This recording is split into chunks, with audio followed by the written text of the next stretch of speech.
বলছে হনুমান মাতা সীতা যে নির্বাসনে গেছে এতে প্রভু রামচন্দ্রের কোনো দোষ নেই। ওই শোক পাখির অভিশাপে মাতা সীতা আজ নির্বাসিতা।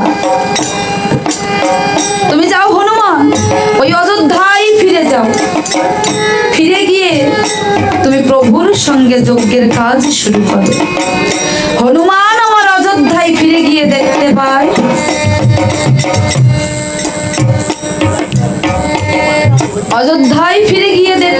প্রভু রামচন্দ্র ওই অষ্টম বর্ণের অশ্বের উপরে জয়পত্র লিখছে।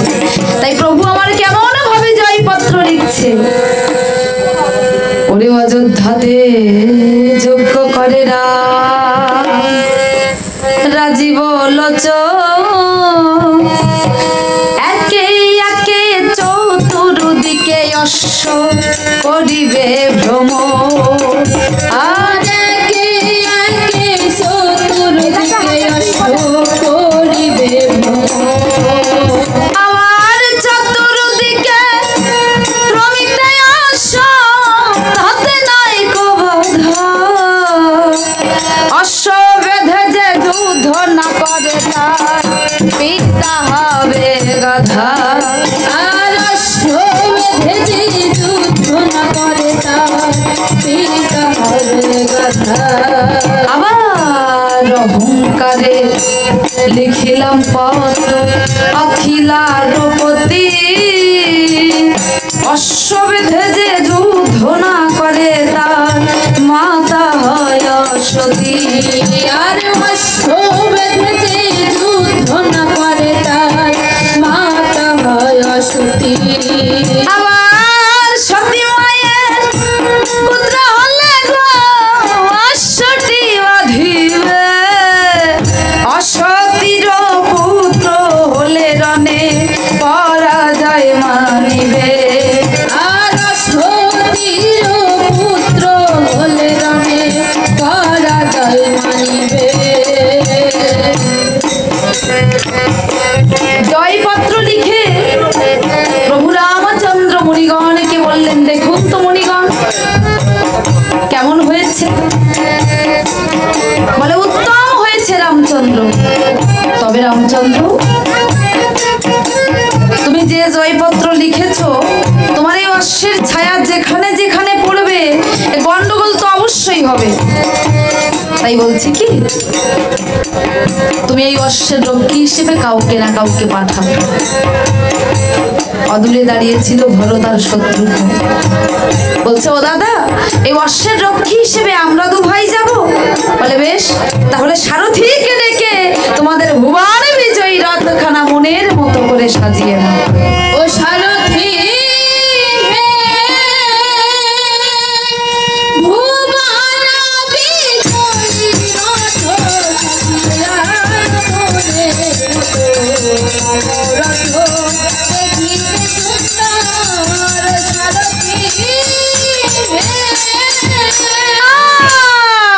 সারথী সারথী বলে রাজা ডাকে ঘনে,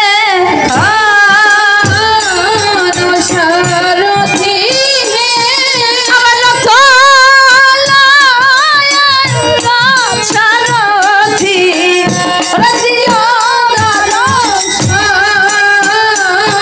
সারথী সোনার পান সোনার ঘর, ওরে সোনার পুষ্পাঞ্জলি সারথী, ওই সোনার জলে রয়েছে কত, ও মন সোনার তরণী ও সারথী, রথ সম্মুখে বেঁধে দিয়েছে ওর পার্বতীয় ঘোড়া, সারথী এই ঘোড়ার গালে শোভেছে কত, ওরে নির্মল বাড়ির তোরা, সারথী আমার ঘোড়ার কপালে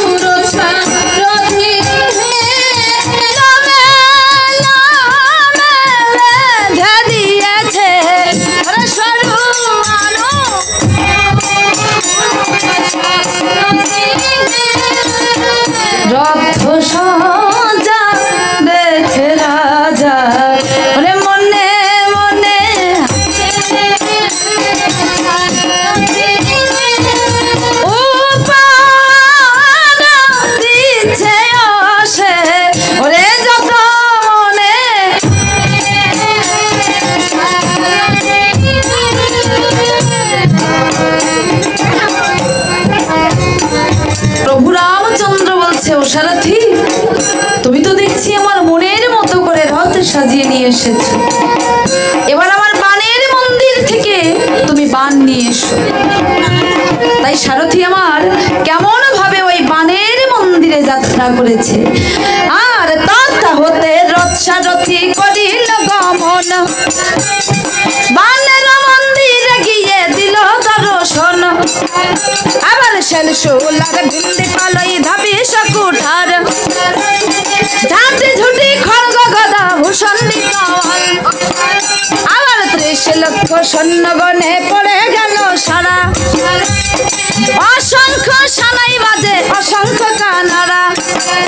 আবার সৈন্যগণের পদ ভরে ওই গগনে ওঠে ধুলি, সৈন্যগণের পদ ভরে কাঁপিছে মেদিনী। আবার সাজিতে লাগিল দুই ভাই নানায় আভরণে, দুই মন দুই সোনার কুণ্ডল পরেছে দুই কানে। আবার কোটিতে বেঁধেছে বসে কোটির বাঁধন, মস্তকে বেঁধেছে ঝুটি পৃষ্ঠে লয়ে তুন। আর সারথিরে আজ্ঞা দিল তারিতে রাজন, পূর্ব দেশে রথ সারথি করাও হে গমন। আবার কীর্তিবাস পণ্ডিতের অমৃত লহরী, রামানন্দে ভক্তবৃন্দে বলল হরি হরি ও সারথি।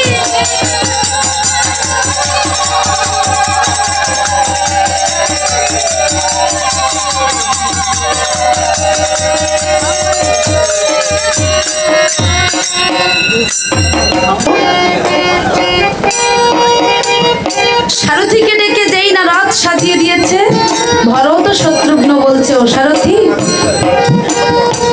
এবার তুমি এই অশ্বটি নিয়ে ওই পূর্ব দেশে যাত্রা করো। পূর্ব দেশে ছিল নীলোদ রাজা, যেই না নীলোদ রাজা অশ্বের কপালের ওই জয়পত্র পড়েছে, ওই জয়পত্র পড়ে নীলোদ রাজা অশ্বটি বন্ধন করেছে। ভরত শত্রুঘ্ন গিয়ে বলছে, আরে আরে আমাদের এই যজ্ঞের অশ্ব কে বন্ধন করেছে? নীলোদ রাজা এসে বলছে, আমি বন্ধন করেছি। তা কেন বন্ধন করেছো? এই অশ্ব তুমি ছেড়ে দাও। বলে, মহারাজ ছাড়বো বলে তো আর অশ্ব ধরিনি, তবে ছাড়তে পারি একটা শর্তে। যদি এই জয়পত্রের এক পাশে লিখে দিতে পারেন যে শ্রীরামচন্দ্রের মাতাও অশ্বতী, তাহলে এই অশ্ব ছেড়ে দেবো, তার আগে দেবো। বলে, ও আচ্ছা বুঝতে পেরেছি, তার মানে বিনা যুদ্ধে তুমি এই অশ্ব ছাড়বে না, তাই তো? বলে, হ্যাঁ মহারাজ, বিনা যুদ্ধে আমি এই অশ্ব ছাড়বো না। তখন ভরত শত্রুঘ্ন বলছে, আচ্ছা বেশ, তা যুদ্ধ করতে জানো তো? মহারাজ যুদ্ধ করতে জানি কিনা তাহলে এবার পরীক্ষা হয়ে যাক। কোথায় বাদ্য করগণ, একবার রণবাদ্য বাজিয়ে দাও। ও যুদ্ধে সাজিল বাজিল রে বলি আমারে মিলো, ও যুদ্ধে সাজিল বাজিল রে বলি আমারে মিলো। আর আখন পুরিয়া দিল ধনুকে টঙ্কার রে, সাজিল বাজিল ওই স্বর্গ মস্ত পাতালেতে লাগলো চমৎকার। সাজিল বাজিল আবার বানে বানে আচ্ছা দিল রবি রকিরণ রে, সাজিল বাজিল আর কেহ কারো জিততে না রে সমান সমান।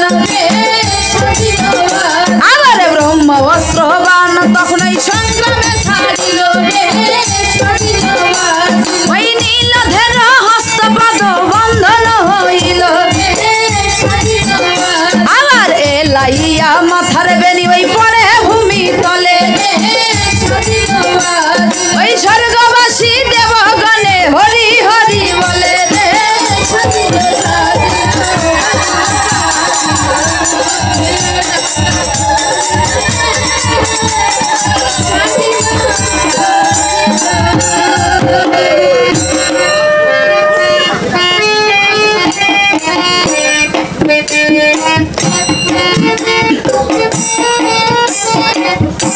শুধু ভক্তবৃন্দ,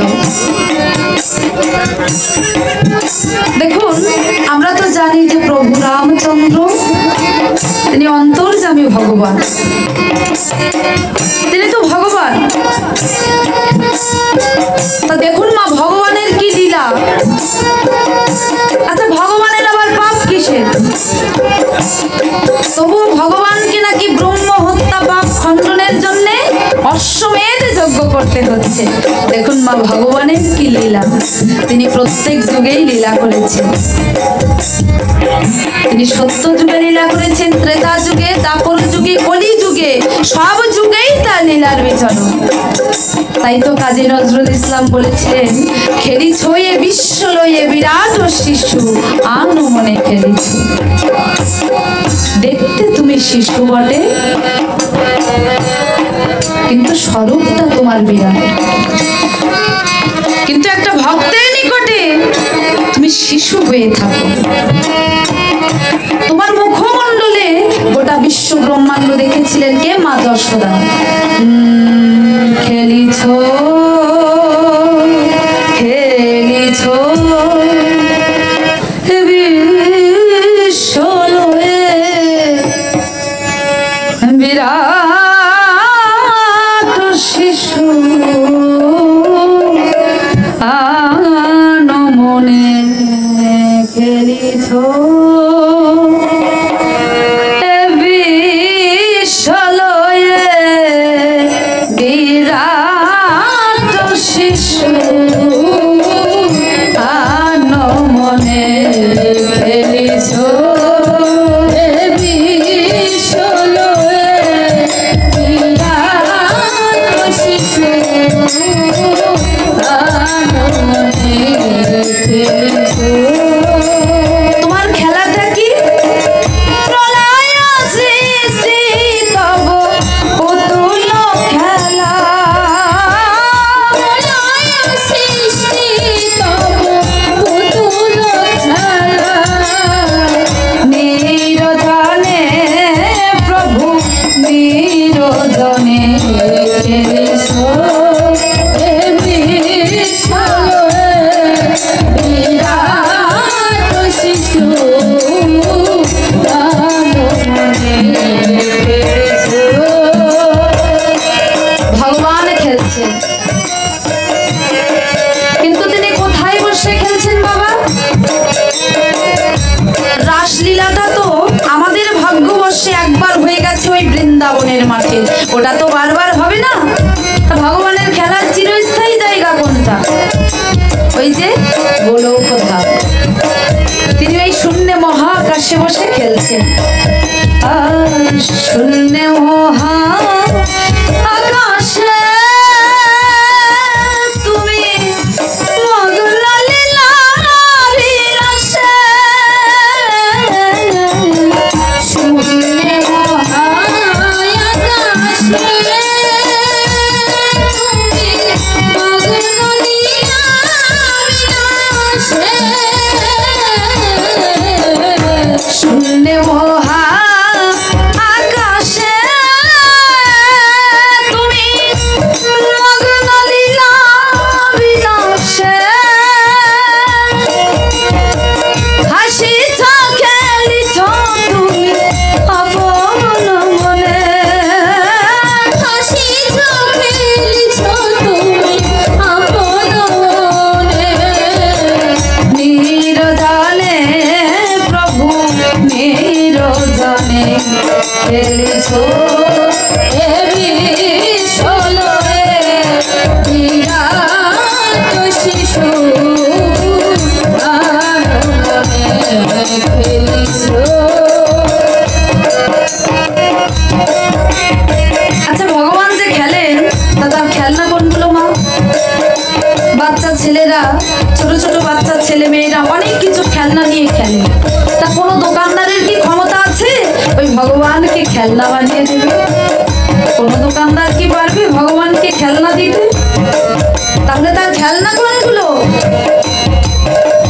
কারো কারো বিশ্বাসী খেলনা তো এই উদাসী পড়িয়া আছে রানা পায়ের কাছে, রাশি রাশি তারকা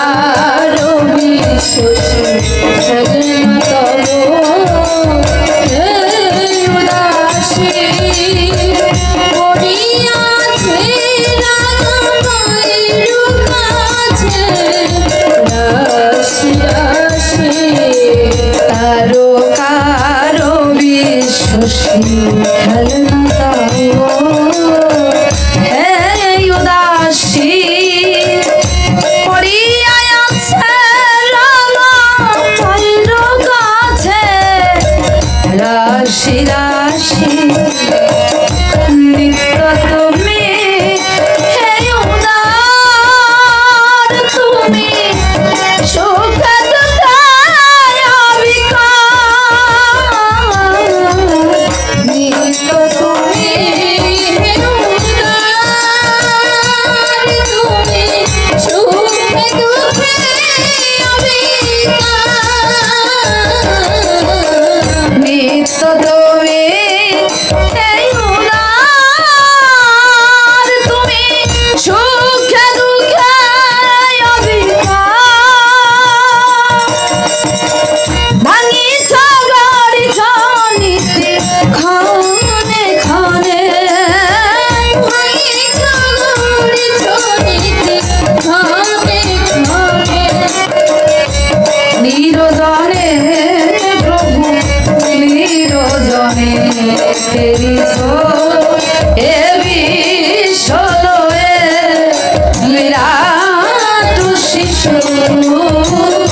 রামচন্দ্রের ব্রহ্ম হত্যা পাপ খণ্ডনের জন্য অশ্বমেধ যজ্ঞ করতে হচ্ছে, এ সবই যে মা ভগবানেরই লীলা।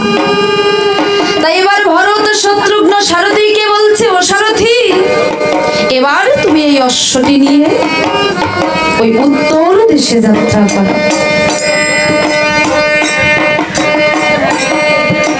সারথী বলছে, মহারাজ শুনেছি ওই উত্তর দেশ নাকি বীর শূন্য দেশ, ওখানে নাকি কোনো বীরের জন্ম হয়নি। তাই চলুন মহারাজ আমরা ওই পশ্চিম দেশে যাত্রা করি। সারথী আমরা যদি ওই উত্তর দেশে ভ্রমণ না করে আজ পশ্চিমে চলে যাই, সকলে ভৎসনা করে বলবে যে শ্রীরামচন্দ্রের যজ্ঞের অশ্ব তিন দিক জয় করে ফিরেছে। তাই চলো সারথী আমরা ওই উত্তর দেশে ভ্রমণ করে তবেই যাব পশ্চিমে।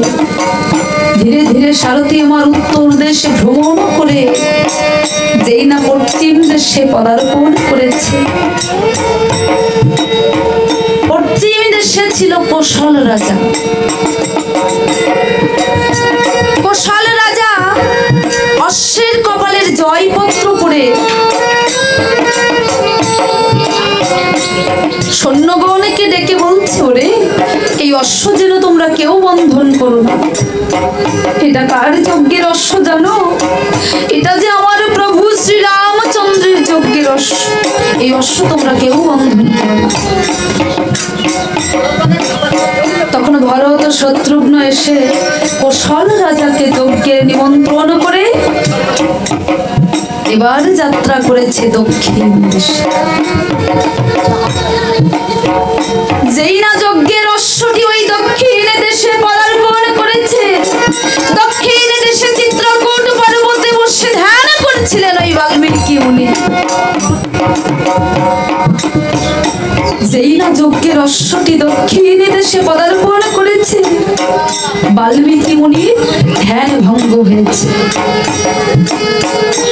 তখন মুনি আমার পুনরায় ধ্যানস্থ হয়ে জানতে পারলেন যে তার প্রভু শ্রী রামচন্দ্র অযোধ্যায় অশ্বমেধ যজ্ঞ করছে। তখন বাল্মীকি মুনি মনে মনে প্রভুকে ডেকে বলছে, হে দয়াল দীনবন্ধুরা, আমি তোমার চরণে কি এমন অপরাধ করেছি যে তুমি তোমার এই অশ্বমেধ যজ্ঞে সকল মুনি ঋষি রাজ রাজাকে নিমন্ত্রণ করেছো, বাধা দিয়েছো কেমন এই হতভাগা বাল্মীকিকে। কি এমন অপরাধ আমি করেছি? তবে ভালোই করেছো প্রভু। আমার যদি কিঞ্চিত তপবল থাকে, আমি তোমার এই যজ্ঞে বিঘ্ন উৎপাদন করবই করব। এই বলে বাল্মীকি মুনি চলে গেলেন মা জানকীর কাছে।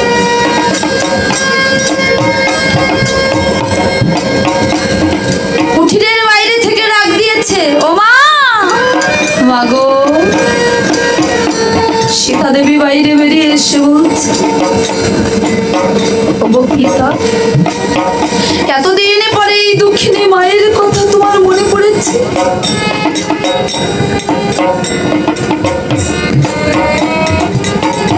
এতদিন পরে এই দুঃখিনী মায়ের কথা তোমার মনে পড়েছে পিতা? ওমা, আমি যে আজ বড় দায়ে পড়ে তোমার কাছে কিছু ভিক্ষা চাইতে এসেছি, আমায় কিছু ভিক্ষে দেবে? ওগো পিতা, আমাকে কেন লজ্জা দিচ্ছ? আমি যখন ওই অযোধ্যার পাট রানী ছিলাম, শুধু দুহাত ভরে সবাইকে দান করে এসেছি। আজকে আমি নিজেই একজন ভিখারিনী, রাম ধনে কাঙালিনী। আজ আমি তোমায় কি ধন ভিক্ষে দেবো? ভিক্ষা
বলছো মাগো, তোমার কাছে যে ধন নেই আমি কি কখনো সে ধন চাইব?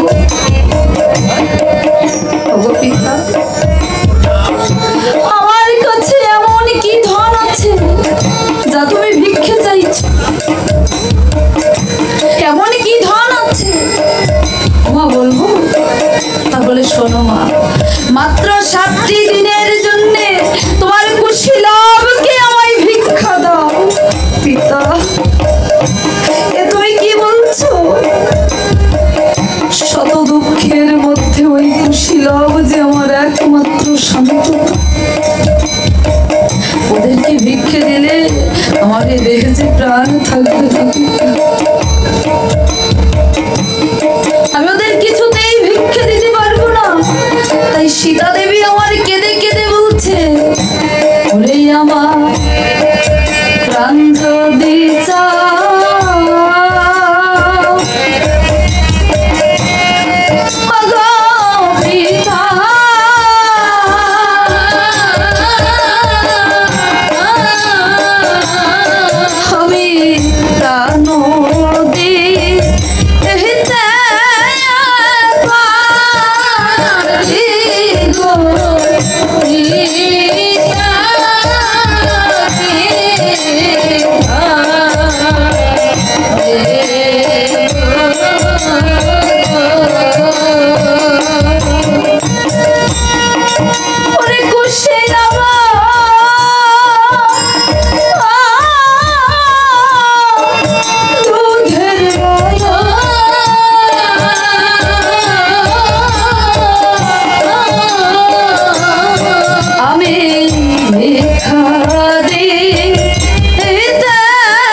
বাল্মীকি মুনি বুঝতে পেরেছে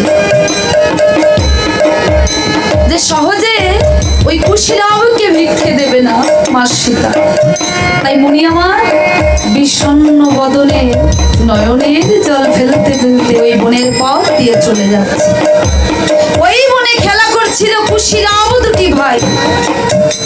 মুনিকে দেখতে পেয়ে ছুটে এসেছে, ও দাদু তুমি কোথায় গিয়েছিলে আর তোমার চোখে জল কেন? দাদু ভাই, আসলে ওই রাজবাড়ি থেকে একখানা নিমন্ত্রণ পত্র এসেছিল, তা ভাবলাম একা না গিয়ে তোমাদের 2 ভাইকে সঙ্গে নিয়ে যাই। এই কথাটাই আমি মাকে বলতে গিয়েছিলাম, কিন্তু মা তো তোমাদের যেতে দেবে না। তার উপরে মা কান্নাকাটি শুরু করে দিয়েছে। ও দাদু, রাজবাড়িতে নিয়ে যাবে নিমন্ত্রণ খাওয়াতে, তুমি এখানে একটুখানি অপেক্ষা করো। আমরা দৌড়ে গিয়ে মাকে বলে কয়ে রাজি করিয়ে তবেই যাব তোমার সঙ্গে ওই রাজবাড়িতে নিমন্ত্রণ খেতে। কুশীলব আমার ছুটে গেছে মায়ের কাছে। ও মা, মাগো, মায়ের গলাটা জড়িয়ে ধরে বলছে, ও মা আমাদেরকে একটু ওই মণি দাদুর সঙ্গে নিমন্ত্রণ খেতে যেতে দাও না মা। মা, সারাটি জীবন ধরে আমরা তো শুধু তোমার ভিক্ষা মান্যে আর এই বনের ফলমূল খেয়ে জীবন ধারণ করেছি। আমরা তো কখনো রাজবাড়িতে খাইনি। রাজবাড়ির খাবার যে কেমন হয় তাও আমরা জানি না। ও মা, আজ একটু যেতে দাও না মা। সীতা দেবী ভাবছে, তাই তো একটু আগেই তো ওই মুনি এসে বলছিল যে কুশীলবকে নাকি ভিক্ষে দিতে হবে। এখন ওদের সঙ্গে বলেছে নিমন্ত্রণ খাওয়াতে নিয়ে যাবে। না না, এই মুনির ভাব আমার মোটেও ভালো লাগছে। তাই বলছে কুশীলব আমি কিছুতেই তোমাদের যেতে দেব না। তখন কুশীলব কি করেছে, যাব যাব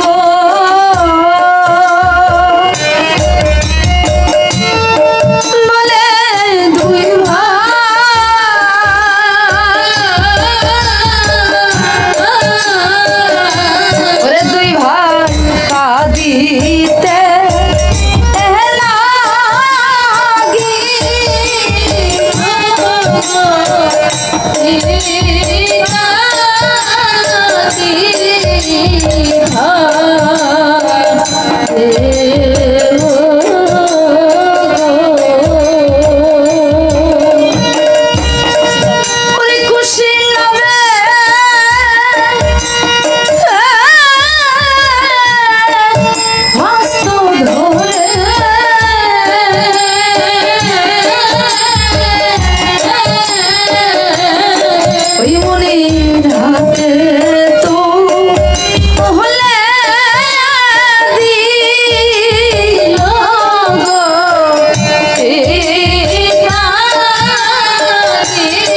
আমার চলেছে ওই বনের পথ। কিছু দূর যেতে না যেতে হঠাৎ করে মনি দাঁড়িয়েছে। কুশীলব বলছে, ও দাদু, তা তুমি হঠাৎ দাঁড়ালে কেন? বলে, দাদু ভাই, আমি তো তোমাদের একটি বিশেষ উদ্দেশ্যে নিয়ে যাচ্ছি, তা আসল কথাটাই তো শোনা হলো না। বলছি কি দাদু ভাই, তোমাদের দীক্ষা নেওয়া আছে? কুশীলব বলছে, ও দাদু, এ তুমি কি বলছে? দীক্ষা শিক্ষা আবার কি? এ খায় না গায়ে মাখে? বলে, দাদু ভাই, দীক্ষা শিক্ষা কোনো খাওয়ার বস্তু নয়, এটা আত্মা শুদ্ধিকরণের একটি উপায়। দীক্ষা দিলে মন পবিত্র হয়, আত্মা ওই ঈশ্বরের দিকে অগ্রসর হয়। তাই বলছি কি দাদু ভাই, তোমরা বরং গৃহে ফিরে যাও, ফিরে গিয়ে মাকে বলে কয়ে একজন ভালো গুরু ধরে দীক্ষা নিয়ে তবে এসো আমার সঙ্গে, নিয়ে যাব ওই রাজ বাড়িতে। কুশীলব বলছে, দাদু, এ তুমি কি বলছো? তুমি তো দেখলে মা একে তো আসতে দিচ্ছিল না, আর এখন যদি ওই দীক্ষা নেওয়ার জন্য গৃহে ফিরে যাই, ও দাদু, দীক্ষা নেওয়া তো দূরের কথা, আমাদের আর রাজবাড়িতে নিমন্ত্রণ খেতে যাওয়া হবে না। তার চেয়ে বরং দাদু তুমি আমাদের দু ভাইকে দীক্ষা দাও। আচ্ছা বেশ। বাল্মীকি মুনি বলছে, তাহলে তোমরা দু ভাই ওই যে সরোবর থেকে স্নান করে এসো। দু ভাই আমার সরোবর থেকে স্নান করে মুনির সম্মুখে দাঁড়িয়েছে, আর বাল্মীকি মুনি কুশীলবকে দীক্ষা দিচ্ছে। বলে, দাও, তোমাকে বলা সুবলা মন্ত্র, আর কুশীকে ব্রহ্মাস্ত্র ব্রহ্মবিদ্যা শিক্ষা দিলাম, আমি বর দিলাম, আমি তোমাদের আশীর্বাদ করলাম। এই মন্ত্রের দ্বারা তোমরা যে কোনো দেব দেবতাকে অনায়াসে পরাজিত করতে পারবে। এই মন্ত্রের দ্বারা, এই ব্রহ্মাস্ত্র ব্রহ্মবিদ্যার দ্বারা তোমরা যে কোনো দেব দেবতাকে পরাজিত করতে পারবে। এবার মনে বলছে, দাদু ভাই, তা আমি যে তোমাদের দু ভাইকে দীক্ষা দিয়েছি, আমি তোমাদের সম্পর্কে কি হয়েছি বলো তো? বলে, ও দাদু, তুমি যেহেতু আমাদের দীক্ষা দিয়েছো, তুমি আমাদের সম্পর্কে হয়েছ গুরুদেব। প্রণাম হই গুরুদেব।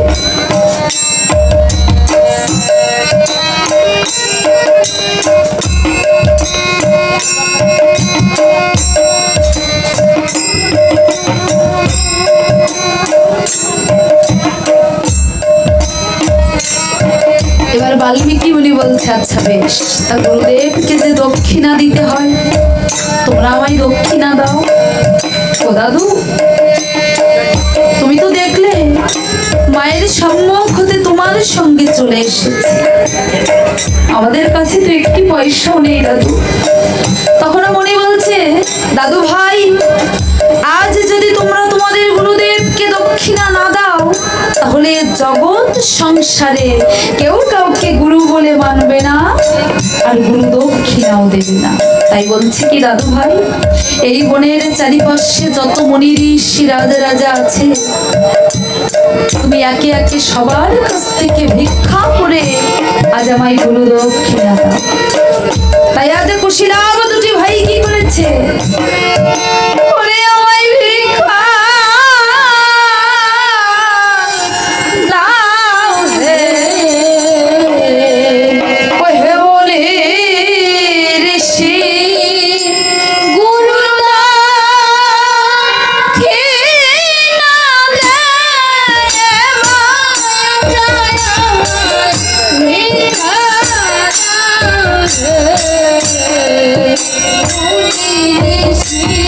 আমরা তোমায় ভালোবাসি আমার দেখা দাও আমরা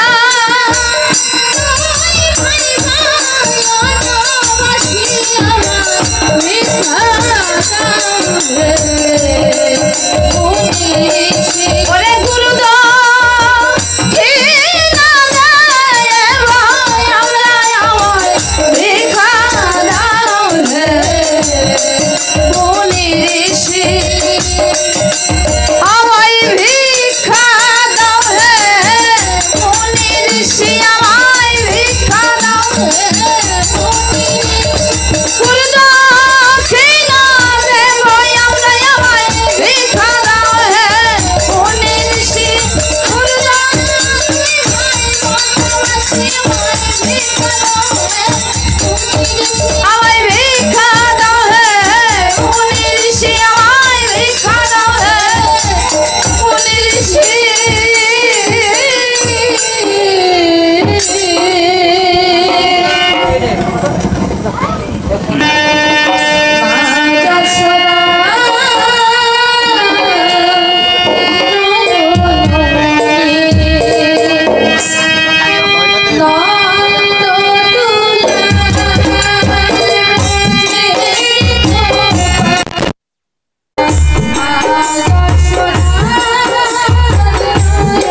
উদ্দেশ্য হলো আত্মসমর্পণ, মাধ্যম এই রাম নাম সংকীর্তন।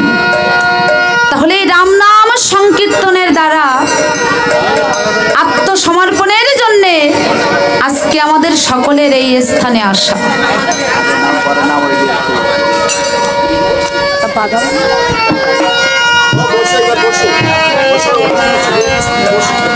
আজকে আমাদের মধ্যে স্বর্গীয় মহানন্দ মণ্ডল তিনি আজ উপস্থিত নেই। এই পৃথিবীতে দুটি আদৌ সত্য হলো জন্ম আর মৃত্যু, এই দুটি হলো আদি সত্য, বাকি সবকিছুই মিথ্যা। আমরা সারা জীবন ধরে সংসারের লাগি যা কিছু করে চলেছি সবই মিথ্যা। সত্য কি? বারবার জন্মগ্রহণ, বারবার মৃত্যুবরণ, আর এই মাটিতেই মিশে যাওয়া। জন্ম যখন হয়েছে, মৃত্যু একদিন না একদিন হবে। তবে প্রিয়জনকে হারানো কতটা কষ্টদায়ক, কতটা বেদনাদায়ক, একমাত্র যে বা যারা হারায় তারাই বোঝে। তাই আজকে স্বর্গীয় মহানন্দ মণ্ডল ওনার শ্রাদ্ধ উপলক্ষে আজকের এই শ্রাদ্ধ বাৎসর, এই হরিবাস্য, দান তো অনেক হয়, এটাও তেমন একটি দান। হরিনাম দান, কৃষ্ণ নাম দান, আরও অনেক দান হয়। শ্রাদ্ধের সময় অনেক কিছু দান করা হয়। অন্ন দান করা হয়, ভূমি দান করা হয়, ধেনু দান করা হয়। কিন্তু মনে রাখবেন মা, সকল দানের শ্রেষ্ঠ দান হলো এই রাম নাম সংকীর্তন দান। যে দানের দ্বারা সকল দানের পরিপূর্ণতা পায়। আমরা তো সংসার করি শেষের দিনের আশা। সন্তানেরা শ্রাদ্ধের দ্বারা, পিণ্ড দানের দ্বারা পিতা মাতাকে ওই বিষ্ণু লোক লাভ করিয়ে দিতে পারে।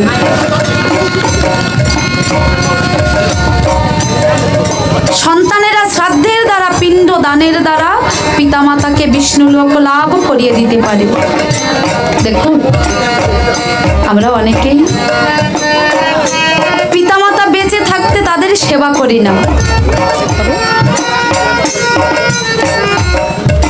পিতামাতা বেঁচে থাকতে তাদের আমরা সেবা করি না, এমন অনেকেই আছি। শুধু ভগবানকে ডাকি, ওমা আগে পিতামাতাকে সেবা করতে হবে, তারপর আমার গোবিন্দ সেবা করতে হবে।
যাদের দয়ায় পৃথিবীতে মানব জন্ম পেলি,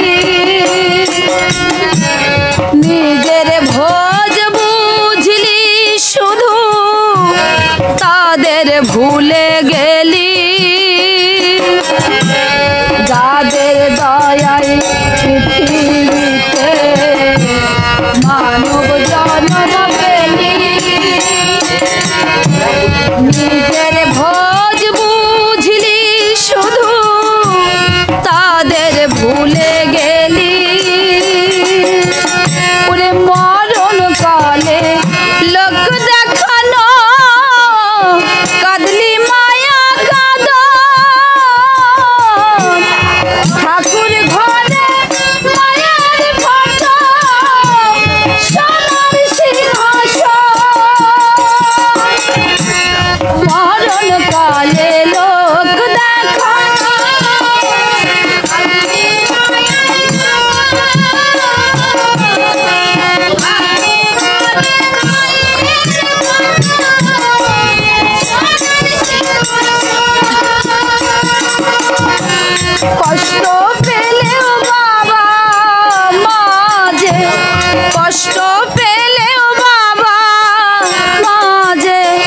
অভিশাপ দেয় না মুখে বুঝলি না রে আসল ঠাকুর নিজের বাবা মাকে বুঝলি না রে আসল ঠাকুর নিজের বাবা মাকে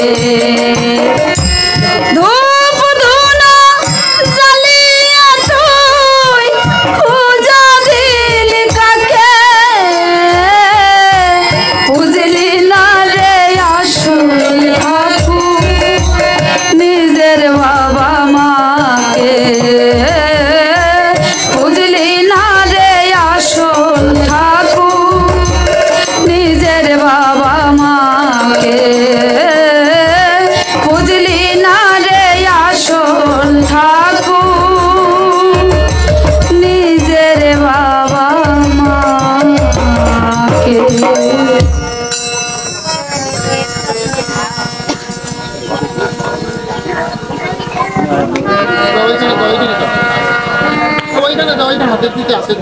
শুধু ভক্তবৃন্দ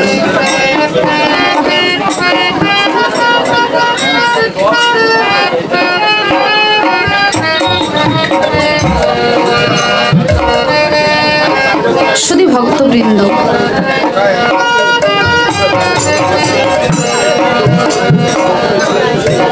মহাপ্রভুর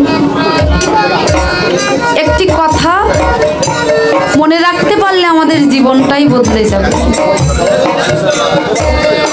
মহাপ্রভু প্রথমেই বললেন যে যদি বড় হতে চাও আগে ছোট হও,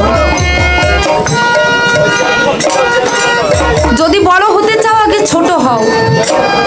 এই মাথাটা যে নামাতে জানে সেই মাগো বড় হয়। এই পৃথিবীর বুকে যারাই মহান হয়েছেন তারা প্রথমে সবাই ছোট হয়েছে। আজকে ভগবানের কৃপায় আপনারা এখানে রাম নামের আয়োজন করেছেন।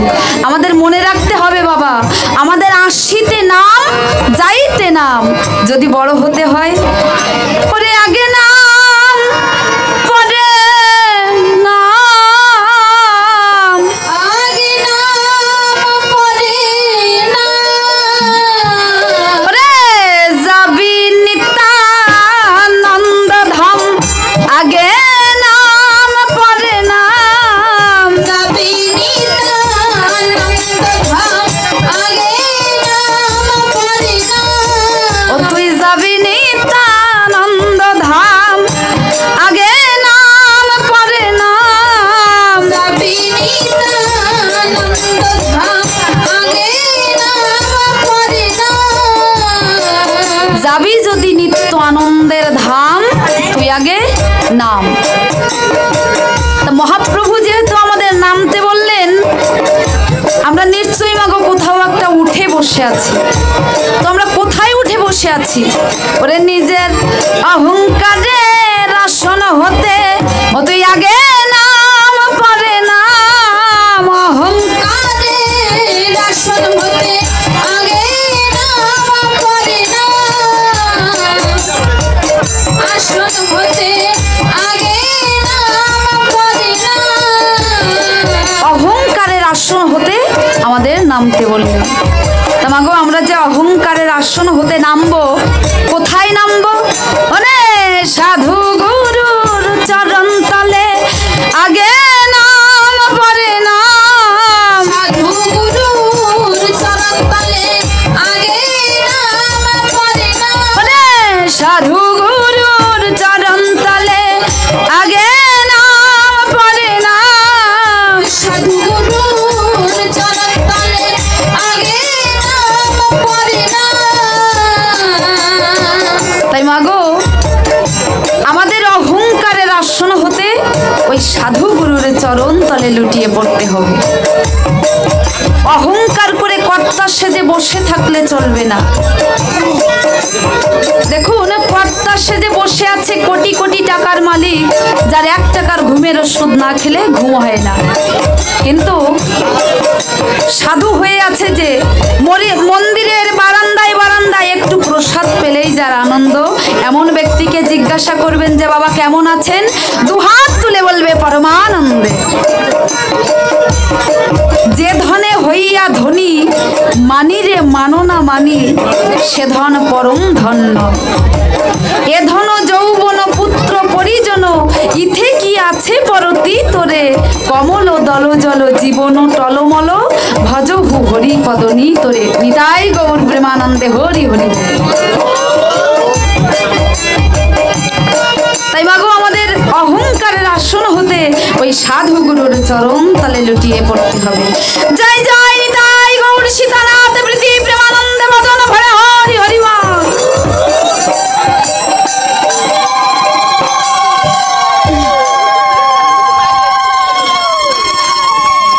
আর কুশীলাভ দুটি ভাই বনের মুনি ঋষিদের কাছ থেকে ভিক্ষা করে ওই গুরুদেবের হাতে তুলে দিয়েছে।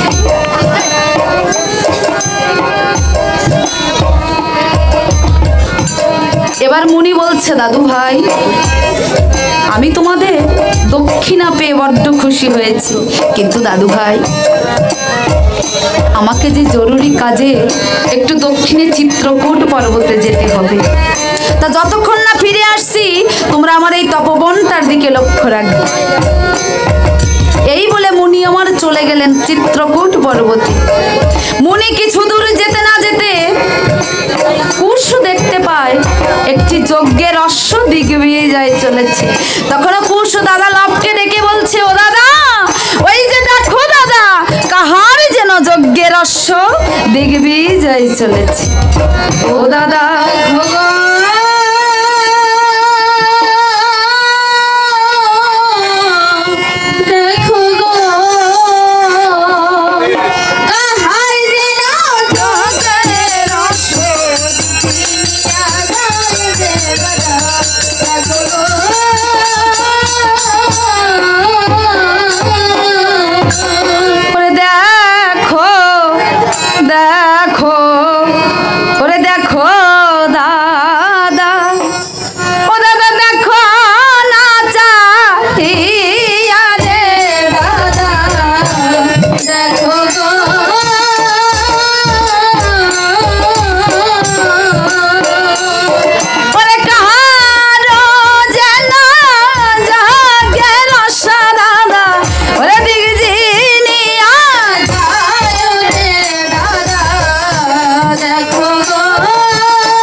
লতা পাতা দিয়ে ওই অশ্বটি বন্ধন করেছে।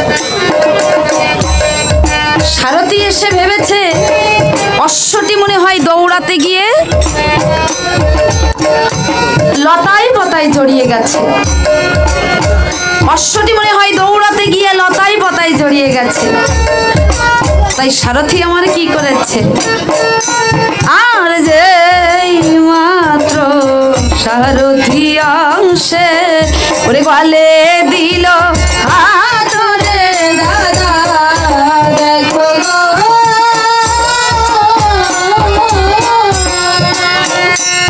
আমার কথা হতে মানে সে সারথি কাটিল দুই হাত রে দাদা, দেখো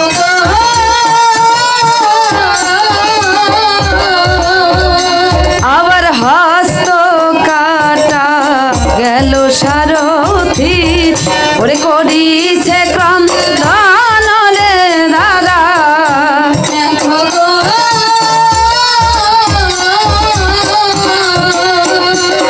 আবার এমন সময় দেখা দিল আমার ওই ভালো শত্রু রে দাদা,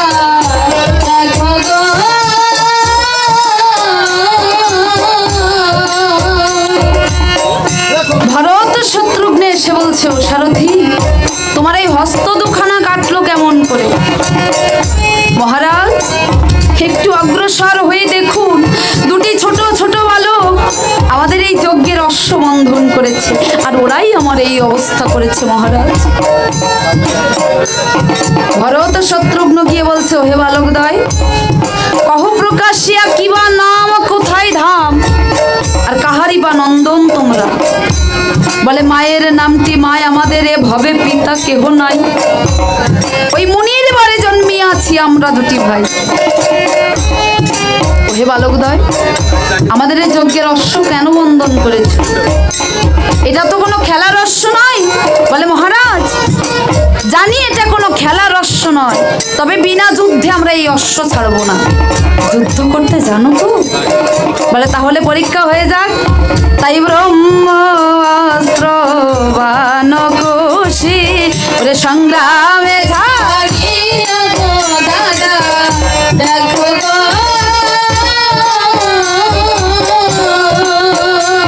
আমার ভারত শত্রুঘ্নের মাঠে দেওয়ান ওরে পৃষ্ঠে বাহির ভোলা গো দাদা, দেখো গো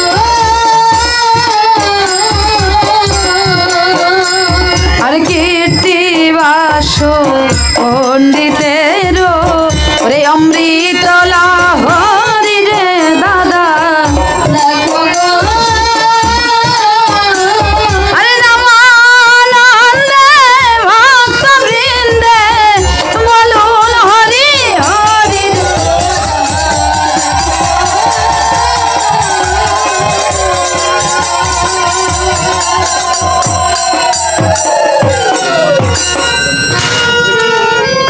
যেই না ব্রহ্মাস্ত্র বাণ দিয়ে ভরত শত্রুঘ্নকে বিদ্ধ করেছে, সারথি আমার ভগ্ন ধ্বজা রথ নিয়ে অযোধ্যার দিকে ফিরে চলেছে। প্রভু রামচন্দ্রের আর বুঝতে বাকি রইল না যে তার দু ভাই আর বেঁচে নেই। তখন হনুমানকে ডাক দিয়ে বলছে, ওরে হনুমান, তিন দেশে আমার তিন মিত্র আছে, তুমি যাও হনুমান, তুমি ওদেরকে যুদ্ধের আহ্বান করে এসো। হনুমান প্রভুর কথা শুনে রওনা দিয়েছে। কোথায়? প্রথমে গেছে লঙ্কায়। লঙ্কায় গিয়ে বিভীষণকে যুদ্ধের আহ্বান করে তারপরে গেছে কিষ্কিন্ধায়, সুগ্রীবকে যুদ্ধের আহ্বান করে এবার হনুমান যাত্রা করেছে গুহক রাজার দেশ। গুহক রাজার দেশে গিয়ে হনুমান মনে মনে চিন্তা করছে, তাই তো আমি তো শুনেছি এই গুহক রাজা নাকি আমার প্রভু রামচন্দ্রের খুব বড় ভক্ত। তো এ কত বড় ভক্ত, আজ যখন আমি এখানে এসেছি পরীক্ষা না করে যাব। এই গুহক রাজা কত বড় ভক্ত, আমি একবার পরীক্ষা না করে যাব না। কিন্তু আমি তাকে পরীক্ষা করব কেমন করে? আমি যে গুহক রাজার বাড়ি চিনি না, তাহলে আমি কেমন করে পরীক্ষা করব? তখন হনুমান আমার সম্মুখে দেখতে পায়, ওরে ঠাই ঠাই দেখে হনুমান নাল খাগড়ার বেড়া, ঠাই ঠাই দেখে হনুমান নলে খাগড়ার বেড়া। হনুমান ভাবে এইটাই হবে বুঝি ওরে গুহক সন্ডাল পাড়া। হনুমান ভাবে এইটাই হবে বুঝি গুহক সন্ডাল পাড়া। ওরে গুহক সন্ডাল পাড়া গো, গুহক সন্ডাল পাড়া গো। আমার হনুমান ভাবে এইটাই হবে বুঝি ওই গুহক সন্ডাল পাড়া। হনুমান ভাবে এইটাই হবে বুঝি গুহক সন্ডাল পাড়া। এটাই মনে হয় গুহক চণ্ডালের বাড়ি, কিন্তু আমি তাকে চিনবো কেমন করে? আমি তো তাকে কখনো দেখিনি, আমি বুঝবো কেমন করে কোনটা গুহক রাজা? হ্যাঁ, আমি যদি এখানে বসে রাম গুণাগুণ কীর্তন করি তাহলে নিশ্চয়ই ওই রাম নাম শুনে গুহক রাজা ঘর থেকে বাইরে বেরিয়ে আসবে। তাই হনুমান কি করেছে, ওরে রাম গুণ কীর্তন করে পবন নন্দন গৃহে বসে শ্রবণ করে আমার গুহা রাজন হয় গো, গৃহে বসে শ্রবণ করে আমার গুহা রাজন, বলে ওই বুঝি মোর মিতা এলো, ওই বুঝি মোর মিতা এলো, চলো সবে দেখতে চলো, ওই বুঝি মোর মিতা এলো, চলো সবে দেখতে চলো, ওই বুঝি মোর মিতা এলো। রাম গুণাগুণ কীর্তন শুনে বুহাক রাজা ঘর থেকে বাইরে বেরিয়ে এসেছে, কিন্তু বাইরে এসে কাউকে দেখতে পেল না, কারণ হনুমান তো লুকিয়েছে গাছের ডালে বুহাক রাজাকে পরীক্ষা করবে বলে। বুহাক রাজা বাইরে বেরিয়ে এসে দেখে হনুমানের চরণ ধুলি দেখা যাচ্ছে। পাত্র মিত্রদের ডেকে বলছে, ওরে আমরা এখানে আসার আগেই যে আমার প্রভুর ভক্ত এখান থেকে চলে গেছে, এসো এসো আমরা সকলে মিলে ওই ভক্তের চরণ ধুলির উপরে গড়াগড়ি দেই। তাই ধুলা দিয়ে ওরে গড়াগড়ি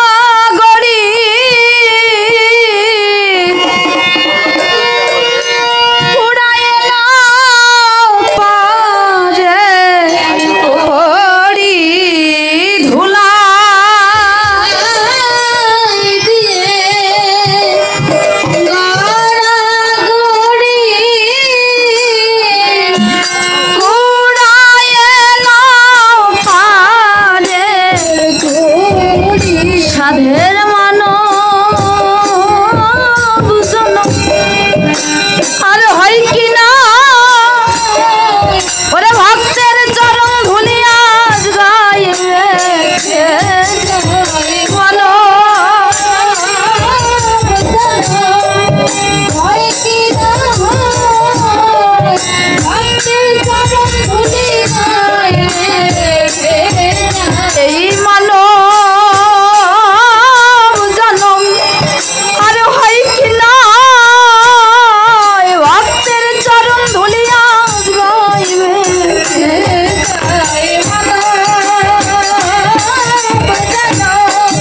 হয় কি না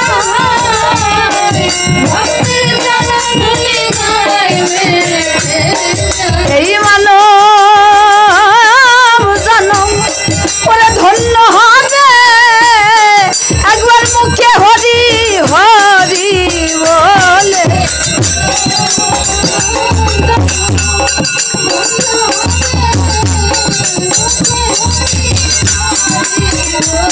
ওরে ধুলাই দিয়ে গড়াগড়ি উড়ায় এলো বারে গড়ি,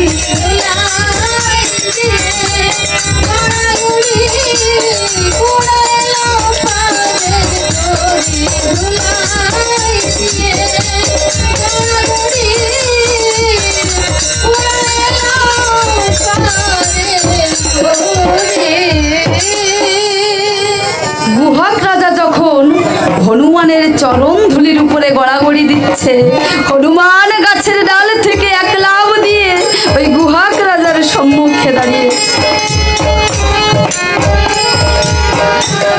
বুহাক রাজা হনুমানকে দেখে বলছে, হনুমান বলো বলো হনুমান আমার প্রভু কেমন আছে, আমার প্রভু কেমন আছে? হনুমান কোনো কথা বলছে না, মা চুপচাপ দাঁড়িয়ে আছে। তখন বুহাক রাজা চিন্তা করেছে, ও আচ্ছা এই হনুমান তো খেতে বড্ড ভালোবাসে, অনেক দূর থেকে এসেছে তো মনে পেয়েছে।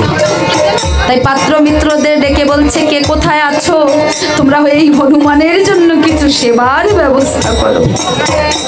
তাই গুহাক রাজার পারিসাথীগণ কেমন ভাবে ওই হনুমানের জন্য খাবারে নিয়ে আসছে।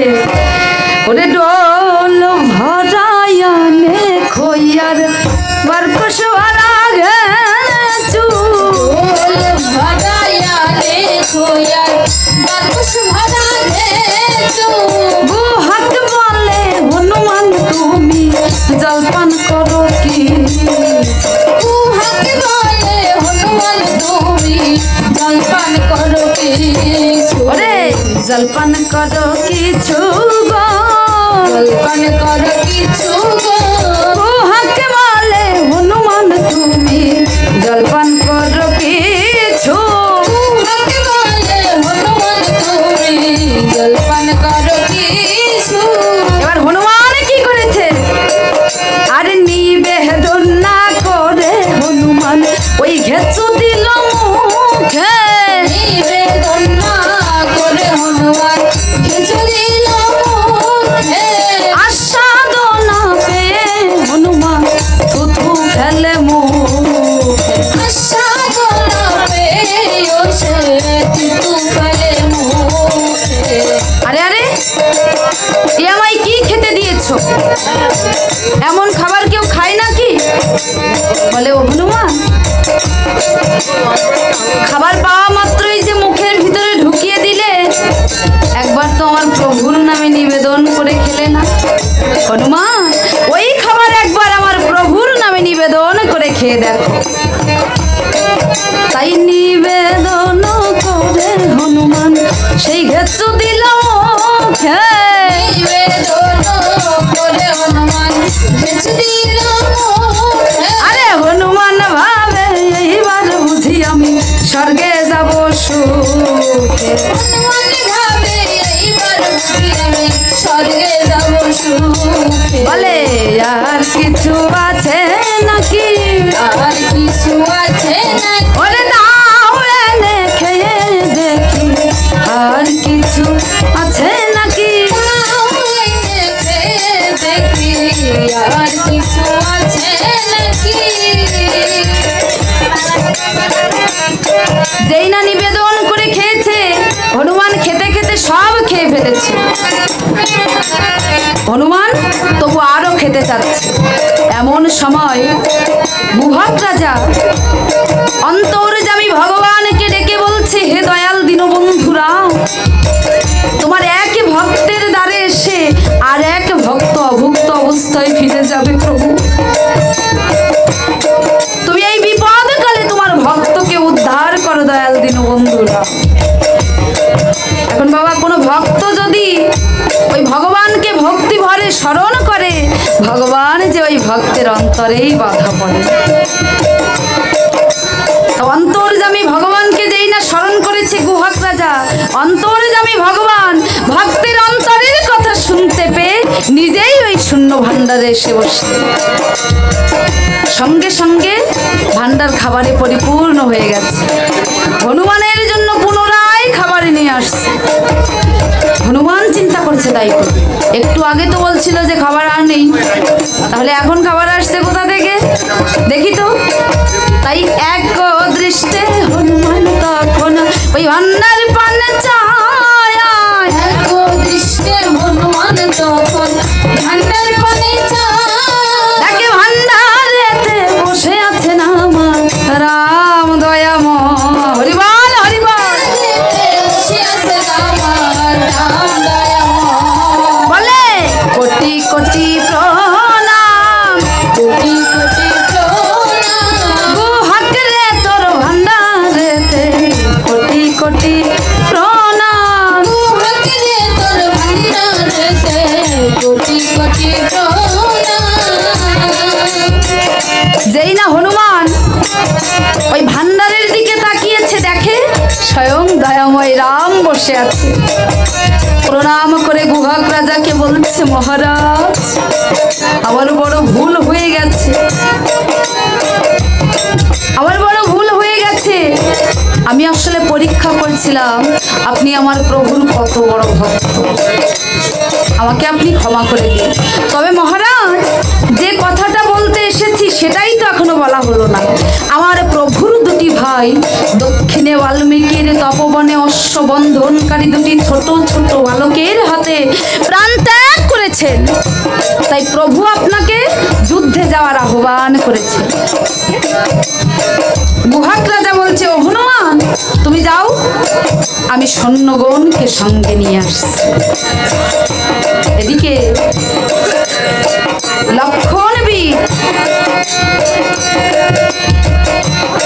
লক্ষণবীর কাউকে কিছু না বলে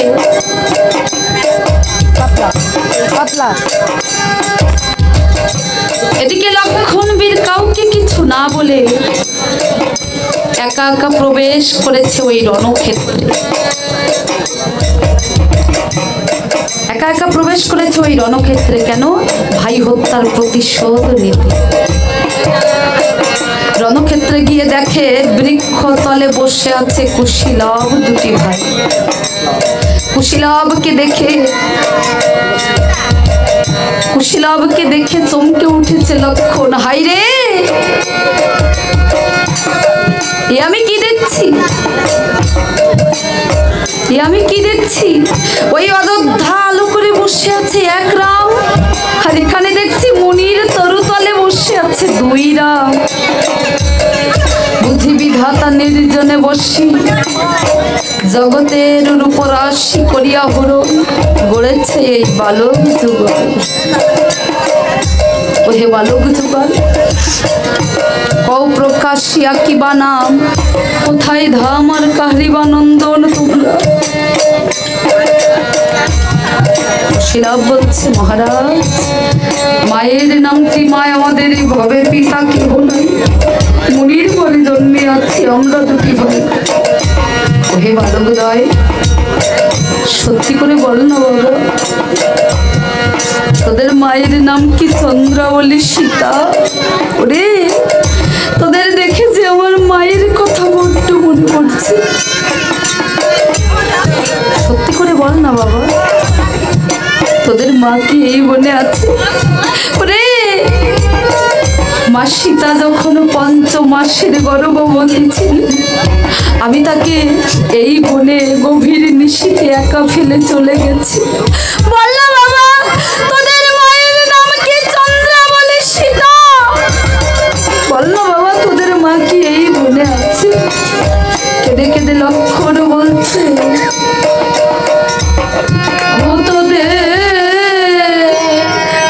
মা কি আছে?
নবীন সন্ন্যাসী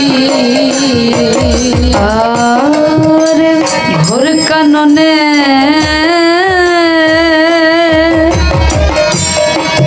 ওরে রেখে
লক্ষণ যখন এমনি ভাবে কাঁদছে,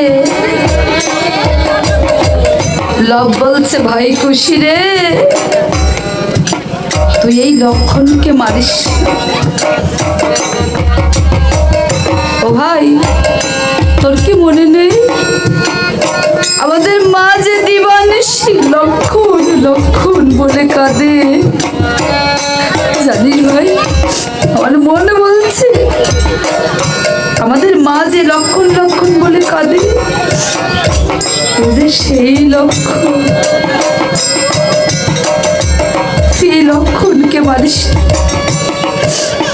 খুশি বলছে না দাদা, আমাদের মা যে লক্ষণ লক্ষণ বলে কাঁদে সেই লক্ষণ নয়, তুমি ওই লক্ষণকে মেরে ফেলো।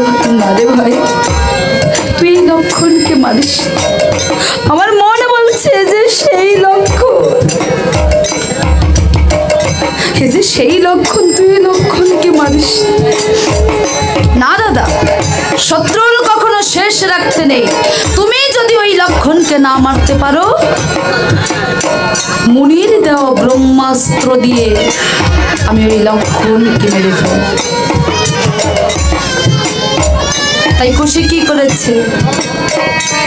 বলে ব্রহ্মাস্ত্র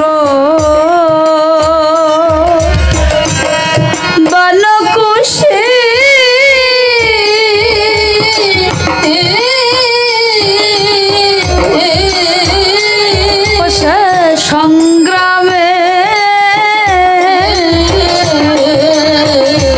সারিল রে নবীন সন্ন্যাসী। লক্ষণের বক্ষেতে ভুবন পৃষ্ঠে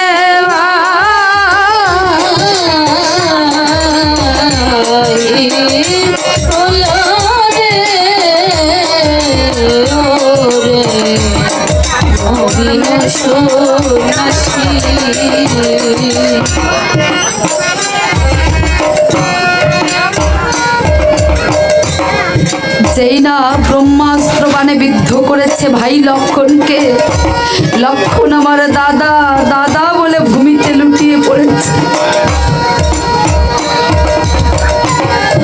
যেই না দাদা দাদা বলে চিৎকার করেছে, প্রভু রামচন্দ্র ছুটে এসেছে রণক্ষেত্রে। ভাইকে বুকে জড়িয়ে ধরে ভাই ভাই বলে কাঁদছে। এবার প্রভু রামচন্দ্র কুশীরামকে বলছে, ওহে বালকদ্বয়, ওহে বালকদ্বয়, এখনো সময় আছে, এখনো সময় আছে, এই অশ্ব তোমরা ছেড়ে দাও, না হলে আমার বীরত্বের কথা যদি একবার তোমরা জানতে, অশ্ব বন্ধন করা তো দূরের কথা, ভয়ে পালিয়ে যেত। কুশীলাভ বলছে, মহারাজ আপনার কেমন বীরত্ব একটু বলেন শুনি। তবে একটা কথা বলছি মহারাজ, আপনিও যদি আপনার বংশের বাতি জ্বালিয়ে রাখতে চান তাহলে এক্ষুনি দেশে ফিরে যান। আপনি যদি আপনার বংশের বাতি জ্বালিয়ে রাখতে চান এখনই দেশে ফিরে যান। তাই কুশীলাভ আমার প্রভু রামচন্দ্রকে বলছে, ও তুমি ফিরে যাও রাম,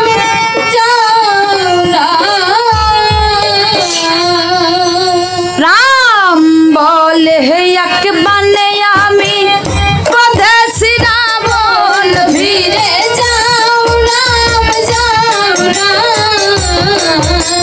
কুশি বলে অকালে রাম করেছ বাঁধন, ফিরে যাও রাম, যাও রাম। আবার রাম বলে হে এক বানে আমি পদেশি তারকা, ফিরে যাও রাম, যাও রাম। খুশি বলে উচিত না হয় তোমার ওই মুখ দেখা, ফিরে যাও রাম, যাও রাম। রাম বলে হে এক বানে আমি বোধে শিবির বালি, ফিরে যাও রাম, যাও রাম। খুশি বলে নিজ হাতে রাম ওই মুখে মেখেছ কালি, ফিরে যাও রাম, যাও রাম। আচ্ছা বেশ, তোমরা যেহেতু আমার সঙ্গে তর্ক করছো আমার বীরত্বের কথা তোমাদের শুনে লাভ নেই, তবে আমার গুণের কথাও তো শোনোনি। বলে ও মহারাজ, তা আপনার কেমন গুণ এটাও একটু বলেন শুনি। তখন রাম বলে হে পদ পরশে কাষ্টের তৈরি হয় সোনা, ফিরে যাও রাম, যাও রাম। আরে খুশি বলে ওই একখানা ছাড়া আর তো পারলে না, ফিরে যাও রাম, যাও রাম। মহারাজ ওই মাধব পাটুনির একখানা তরি ছাড়া আর কারো তরি তো শোনা করতে পারলেন না। ওই মাধব পাটুনির তরি শোনা হয়েছিল কেন জানেন? তার ভক্তির গুণে। ভক্তের তরি মাধব পাটুনির তরি হলো সোনা, ফিরে যাও রাম, যাও রাম। ওই ভক্তির গুণে শোনা হয়েছিল তোমার চরণ গুণে না, ফিরে যাও রাম, যাও রাম। আচ্ছা বেশ, আমার বীরত্বের কথা গুণের কথা কিছুই তোমাদের শুনতে হবে না, তবে একটা কথা বলো তো, তোমাদের পিতৃ পরিচয়টা কি? বলে আমাদের পিতৃ পরিচয় শুনতে গেলে আপনাকে স্নান করে আসতে হবে। তা কেন? তোমাদের পিতা কে এমন?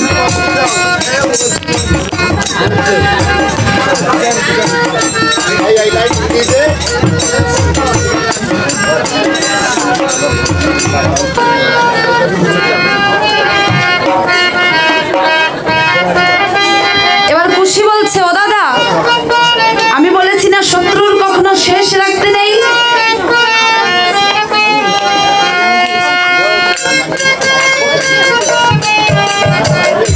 আমি বলেছি না দাদা শত্রুর কখনো শেষ রাখতে নেই, তুমি ওই রামচন্দ্রকে মেরে ফেলো।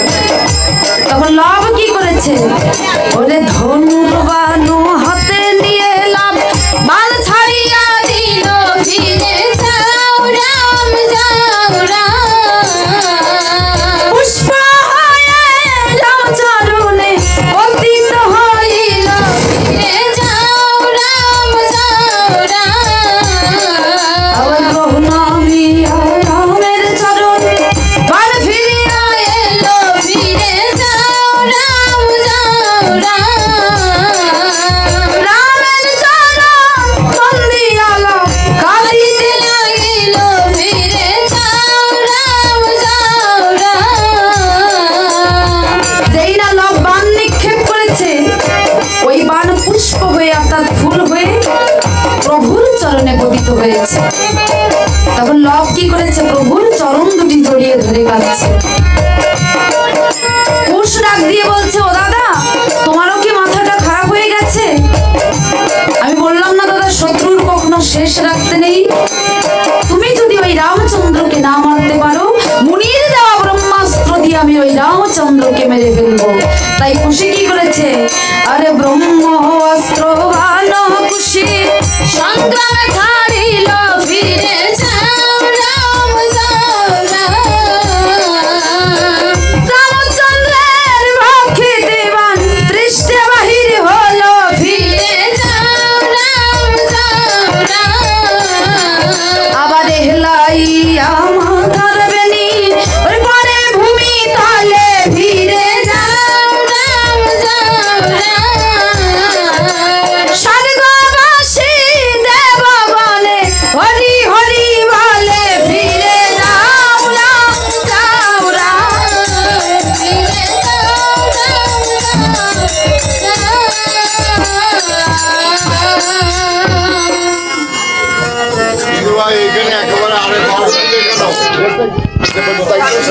এবার প্রভু রামচন্দ্রকে যখন ব্রহ্মাস্ত্রে বিদ্ধ করেছে, প্রভু রামচন্দ্র আমার ভূমিতে লুটিয়ে পড়েছে।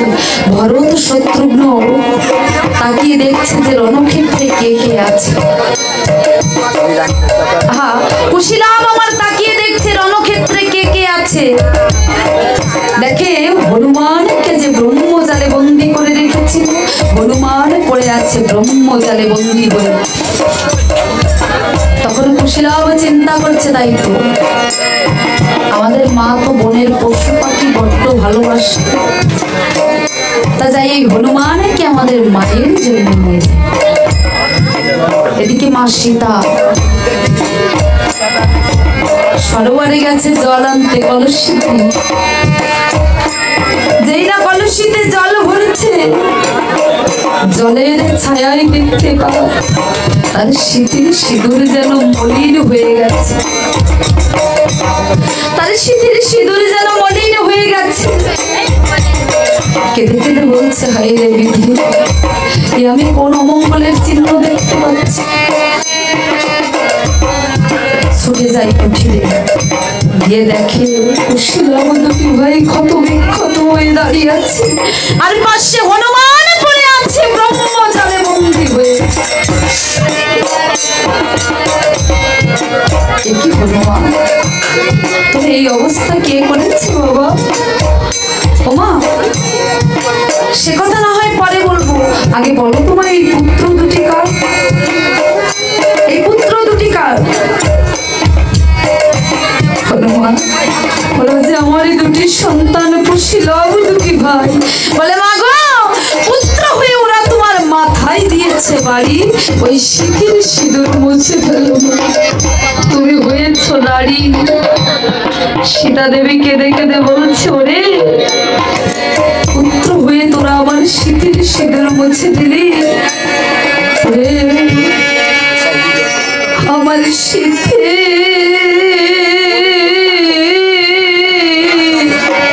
সিঁদুর ওরে মুছাইলি,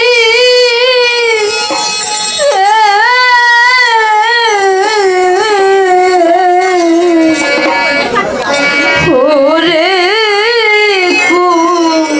সন্তান আমার শীতের সিঁদুর মুছাইলি রে।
কোথায় আমার ভরত শত্রুঘ্ন, কোথায় আমার প্রাণের ভাই লক্ষ্মণ? আমাকে তুই রণক্ষেত্রে, সীতা দেবী রণক্ষেত্রে গিয়ে দেখতে পাই সবাই ভূমিতে লুটিয়ে পড়ে আছে। ভরত শত্রুঘ্নকে বুকে জড়িয়ে ধরে বলছে, ওঠো ওঠো ভরত শত্রুঘ্ন, কত নিদ্রা নাও রে আমার, ওরে আভাগিনী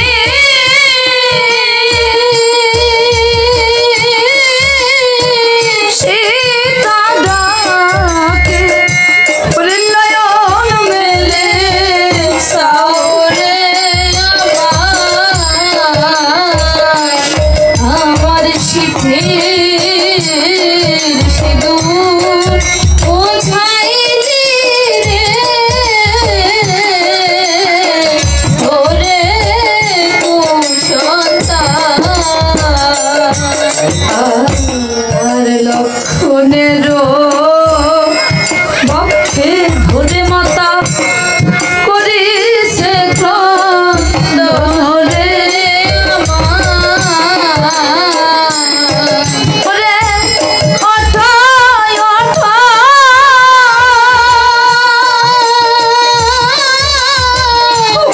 ওঠো ও প্রাণের ভাই লক্ষণ রে আমার শীতের সিঁদুর বোঝাইলি রে ওরে কুসন্তান।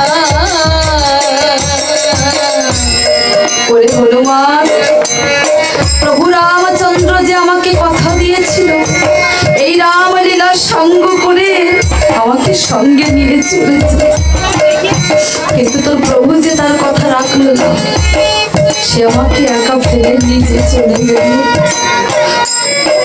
তাহলে আমার এই জীবন রেখে কি লাভ? তুই যা হনুমান, আমার জন্য কষ্ট করিয়ে আয়। আমি সেই কষ্ট দিয়ে অগ্নি প্রজ্বলিত করে আমার এই প্রাণ বিসর্জন দিয়ে দেব। তাই মায়ের আদেশে হনুমান কি করেছে, ওরে কেঁদে কেঁদে ওই হনুমান তাই কষ্ট কুড়াইল রে আমার, একে একে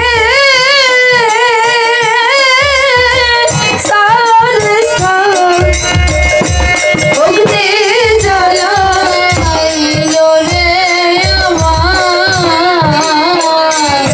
আমার শীতের সিঁদুর মুছাইলি রে ওরে কুসন্তান।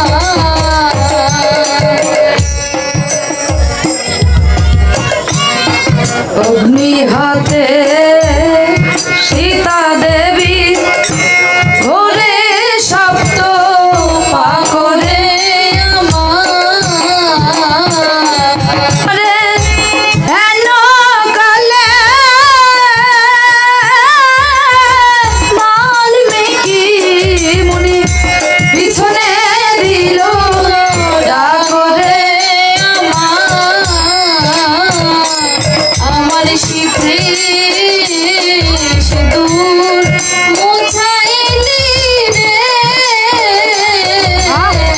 ওরে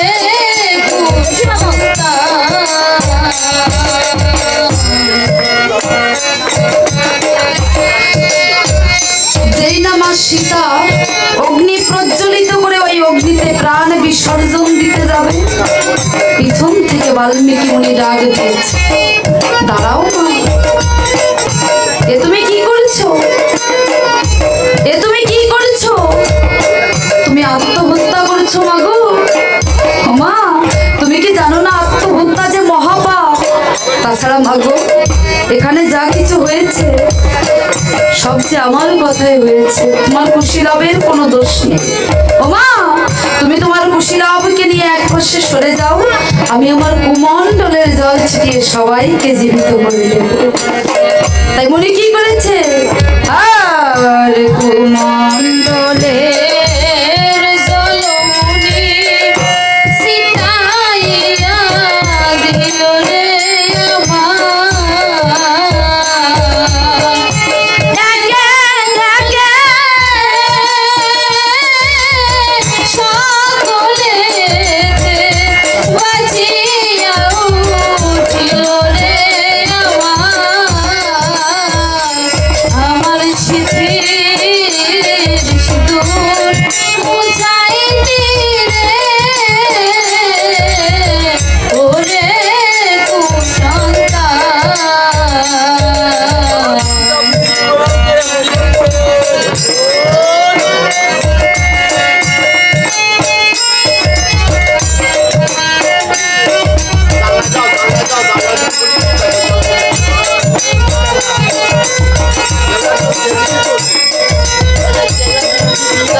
সবাই চেতনা ফিরে পেয়েছে।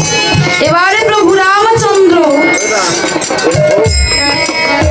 বাল্মীকি মুনিকে বলছে, মুনি ঠাকুর আমার বড় ভুল হয়ে গেছে, আমি আমার এই অশ্বমেধ যজ্ঞে সবাইকে নিমন্ত্রণ করেছি, বাদ দিয়েছি কেবল আপনি। মুনি ঠাকুর আমাকে আপনি ক্ষমা করে দিন, আর এই অযোধ্যায় গিয়ে আমার এই যজ্ঞের কাজ আপনি সমাপ্ত করুন। তাই মুনি আমার অযোধ্যায় ফিরে গিয়ে কি করলো, অশ্বমেধ